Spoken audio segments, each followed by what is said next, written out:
Hello बच्चों, आइए question पढ़ते हैं। क्वेश्चन है हमारा, calculate the pH at the equivalence point of the titration between 0.1 molar CH3COOH and 0.05 molar NaOH।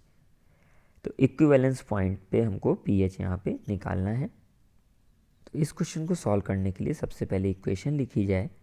CH3COOH react with NaOH to form CH3COONA plus water. तो जब equivalence point होगा, ये 0.1 मोलर है आपका और ये 0.05 मोलर, तो जब इक्विवेलेंस पॉइंट होगा तब ग्राम इक्विवेलेंट इनके बराबर आने चाहिए।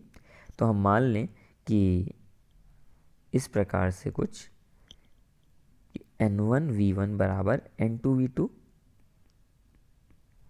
ये आपका एसिड के लिए, तो ये आपका बेस के लिए हो जाएगा। 0.1 इंटू वी बराबर 0.05 इंटू V2।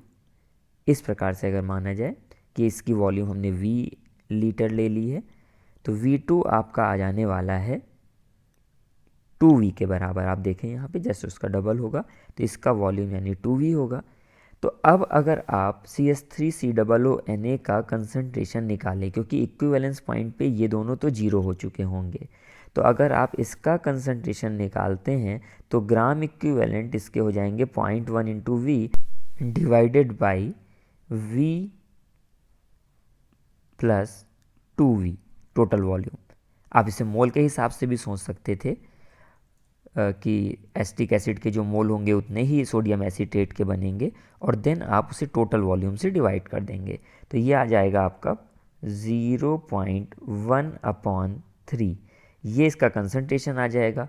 क्योंकि सिर्फ सॉल्ट बचेगा इक्विवेलेंस पॉइंट पर, तो अब अगर हम यहाँ पे सॉल्ट हाइड्रोलिसिस का फॉर्मूला लगाएं, क्योंकि सॉल्ट आपका स्ट्रॉन्ग बेस और वीक एसिड टाइप का है, तो पीएच का फॉर्मूला होगा 7 plus half of pKa plus log C।